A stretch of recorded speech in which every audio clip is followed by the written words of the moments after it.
We often assume that because a relationship still exists in legal or social form, it must still be alive. But philosophy and clinical psychology draw a sharper distinction. There is a difference between a structure that is intact and a soul that is present. A marriage can remain administratively functional while internally hollowed out. It can continue in ritual, in shared space, in obligation, and yet the person inside it may already be disappearing. Tonight's lecture is not about divorce. It is not about blame. It is not an indictment of wives, parents, or sons. It is an inquiry into a quieter and more dangerous phenomenon. How does a human being slowly lose himself inside a relationship while appearing responsible, patient, and mature? And how do we recognize the difference between a bond that is strained and one in which the self has begun to collapse? Let us examine a specific structure. A man lives between two emotional poles, his wife and his parents. The wife has cut off the in-law relationship. The son becomes the permanent mediator. He absorbs tension. He translates emotions. He softens accusations. He digests anger. He calls this endurance. Society calls it maturity. But classical philosophy, from the Stoics to modern existentialists, would caution us. Suppressed anger is not the same as transcended anger. Anger, when healthy, is a boundary signal. It is the psyche's declaration that a line has been crossed. When a person can no longer feel anger, it is not necessarily because he has achieved enlightenment. It may be because he has begun to abandon himself. The cost of suppressed anger always emerges elsewhere. It does not disappear. It mutates. First, chronic fatigue. Second, emotional numbness. Third, low-grade depression. Fourth, disproportionate self-blame. Fifth, loss of desire for life. And eventually he says something profoundly revealing. I don't even know what I want anymore. That sentence is not confusion. It is a diagnostic marker. Externally, the marriage continues. Internally, the emotional system is fragmenting. Why do parents often grow anxious before the son does? Because parents perceive what the son cannot yet articulate. He is still married, but he is no longer connected to himself. When parents say, "You're collapsing," the son often hears, "You're weak." So he becomes quieter, and silence accelerates collapse. Now we must distinguish between two fundamentally different states: a relationship that is distressed and a relationship that is internally dead. People often ask, do these signs mean divorce is inevitable? That is the wrong question. The correct question is this: inside this structure, who is still alive? Not too late does not mean healthy. It means there is still emotional movement. There is still discomfort. There is still resentment. There is still hope mixed with disappointment. He may say, "This hurts, but I still want to talk. I'm angry, but I don't believe change is impossible." This is painful, yes, but psychologically it is a state of activation. Emotional energy is still present. Collapse begins in a different register. It is not loud. It is quiet. The defining feature of internal collapse is not conflict. It is withdrawal. He says, "It doesn't matter anymore. Why bring it up? I'll just let it go." This is not wisdom. This is emotional exit. At this stage, the marriage may legally remain, but psychologically it has already ended. Here is the crucial clarification. What collapses first is not the marriage. It is the self. He no longer knows what he wants. Joy and sadness flatten into neutrality. Life feels automated. In Western existential terms, this resembles what Soren Kierkegaard described as despair. Not dramatic anguish, but the quiet loss of one's true self while continuing to function. Many assume that if the wife stabilizes, the relationship will stabilize. Not necessarily. A relationship requires mutual presence. If one partner has emotionally exited, improvement on the other side may not restore participation. Recovery of an individual is not identical to recovery of a bond. So what is the final diagnostic line between not too late and collapse? It is this: can he still feel anger? Anger is not destruction. It is self-recognition. To feel anger is to perceive a boundary. To perceive a boundary is to affirm existence. If anger disappears entirely, the issue is no longer marital. It is ontological. When does awakening begin? Not with a dramatic decision, not with a scandal, not with a heroic declaration. Awakening begins with discomfort. One day, endurance no longer feels noble. Self-justifications lose credibility. A small question appears. Is this really normal?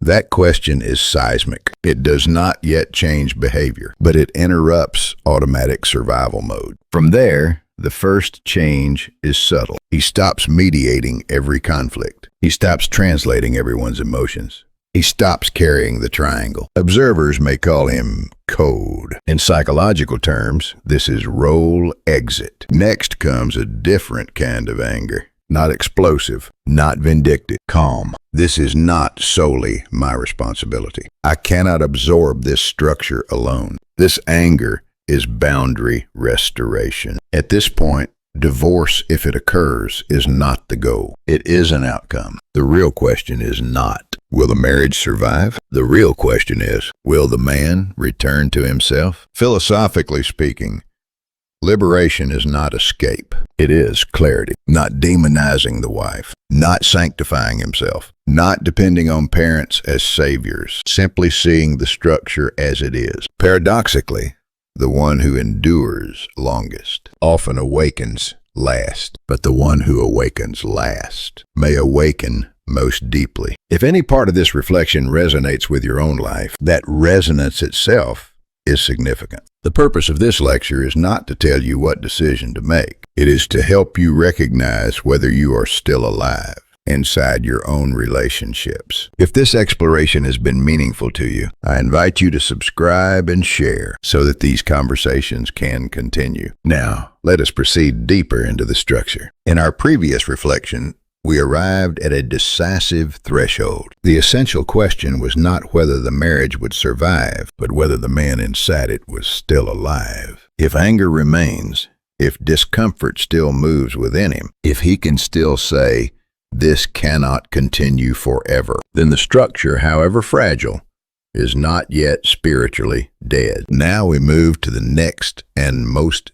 delicate moment. When, if ever, may parents introduce the word divorce, not as accusation, not as command, not as moral verdict, but as a legitimate human possibility? When is the word divorce ethically speakable? There are only three conditions under which parents may responsibly bring that word into the room. First, the son no longer denies his exhaustion. He acknowledges the fatigue, the numbness, the erosion. Second, he has said at least once in his own words, "If this continues, I don't think I can endure it." Third, when confronted with concern, he does not argue, defend, or rationalize. He becomes quiet.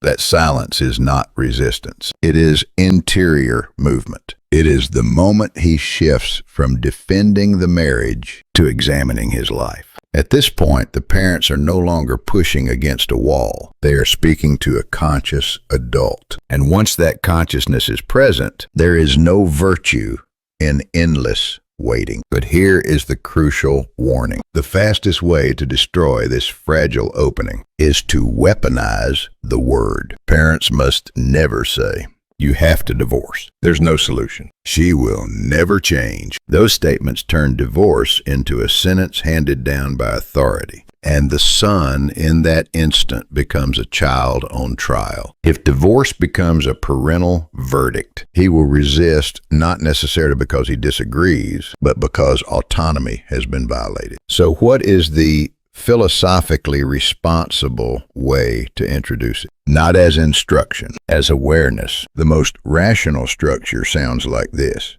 You don't have to accept this idea today, but before children are involved, you should know you still have options. Notice what this does. It does not demand immediacy. It anchors the conversation in a concrete temporal reality before children. And it frames divorce not as escape, but as an available path. Why must the phrase "before children" be included? Because many sons trapped in collapse operate under fatalism. It's too late anyway. That belief must be gently dismantled. It is not too late. The architecture of your future is not yet sealed. Once he understands that his current endurance is not destiny, he shifts from passive postponement to active contemplation. And then comes the most difficult discipline for parents: silence. After introducing the possibility, do not narrate horror stories. Do not cite other families. Do not predict outcomes. Simply say, whatever you decide, we are prepared to stand with you. That sentence does something profound. It removes isolation without removing responsibility. The goal at this stage is not to secure a divorce. The goal is to dethrone it as a forbidden word. Once divorce becomes one possible reality among others, the son no longer has to destroy himself in order to preserve an image. How far should parents go? Now we reach the most ethically complex territory. If divorce becomes likely,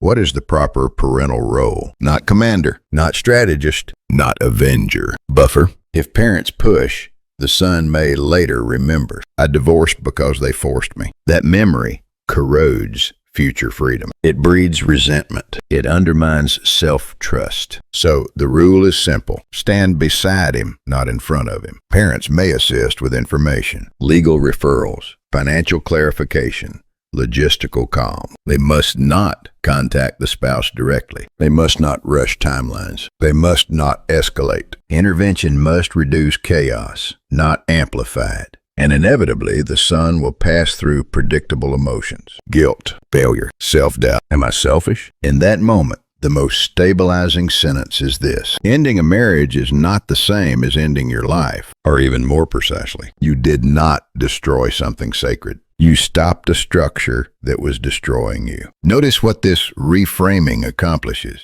It shifts divorce from moral failure to existential preservation. The final principle is non-negotiable. The last sentence of the decision must come from the son. Parents may conclude only this way: we are ready to support you in whatever you decide. The decision is yours. Years later, he must be able to say, I chose. That memory is the foundation of recovery. After the divorce, the discipline of non-triumph. Once the process ends, parents must resist a powerful temptation. I told you so. No evaluation, no retrospective commentary, no rushing toward remarriage. Instead, this is a time to recover. That sentence restores him to the center of his own narrative. When you can always come home heals, and when it harms. During holidays, many parents say, you can always come home and stay. This sentence is morally neutral. Its effect depends entirely on intention. If it functions as refuge from responsibility, it reinforces the triangle.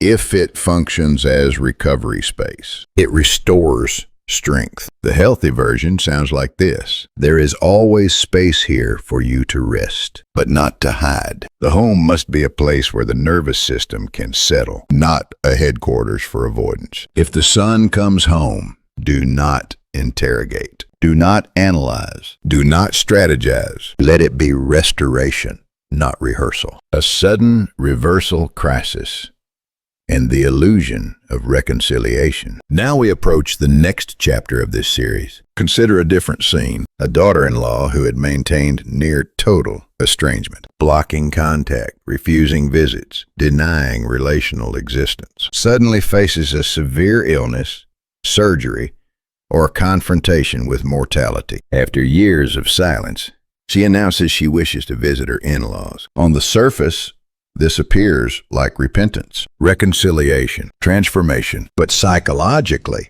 crisis often produces not maturity, but survival recalibration. When mortality becomes real, the psyche reorganizes its map of safety. Those previously categorized as threats may be reclassified as resources. This is not necessarily moral change. It may be structural reorientation under fear. and when such outreach occurs indirectly, through the husband rather than direct contact. It signals something subtle: avoidance of vulnerability, maintenance of control, protection from possible rejection. The movement may reflect instability rather than growth. In the next lecture, we will examine this phenomenon through the lens of the bardo, the liminal psychological state that emerges when identity collapses under existential threat. Is sudden contact reconciliation, or is it disorientation in the face of death? Relationships are not repaired by goodwill alone. Without structural clarity, even hope becomes misinterpretation. In the next episode, estrangement and sudden return. Is crisis a sign of maturity? We will explore this question in depth. If this series is helping you think more clearly rather than react more quickly, consider subscribing and share. Our aim is not to inflame judgment, but to refine discernment. I will see you in the next lecture.